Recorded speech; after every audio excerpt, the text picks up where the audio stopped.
Ularga kuyov, kuyovga pul, menga esa uy kerak bo'lgan. Sanjar Karimov sudda shunday dedi. O'shanda menga hozir uy ham yo'q, pul ham yo'q, choch ham yo'q. Asli holati nimadan iborat? 3 ta narsa.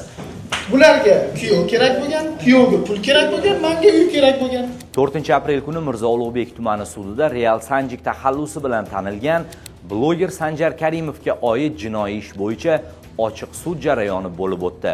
Sanjar Karimov o'zi ayblanayotgan jinoyatlar o'ldirish yoki qo'rqitish, firibgarlik va narkotik moddalarni noqonuniy ravishda tayyorlash va o'tkazish bilan bog'liq masalalar bo'yicha fikr bildirgan. Sudda shuningdek uning uyida o'tkazilgan tintuv davomida Ichki ishlar boshqarmasi jinoyat qidiruv bo'limi xodimi tomonidan telefon tutqichining noqonuniy olib ketilgani ma'lum bo'lgan. Hozirda Sanjar Karimovning ishi bo'yicha sud jarayoni davom etmoqda. Tintuv davomida siz pichoqdan tashqari o'zingiz uchun nimadir xonadonning ichidan olib qoldingizmi? Yo'q.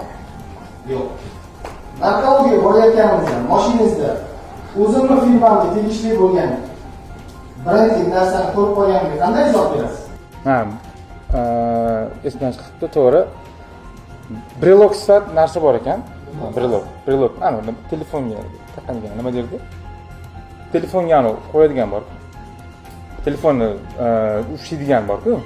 Xondarmi nima?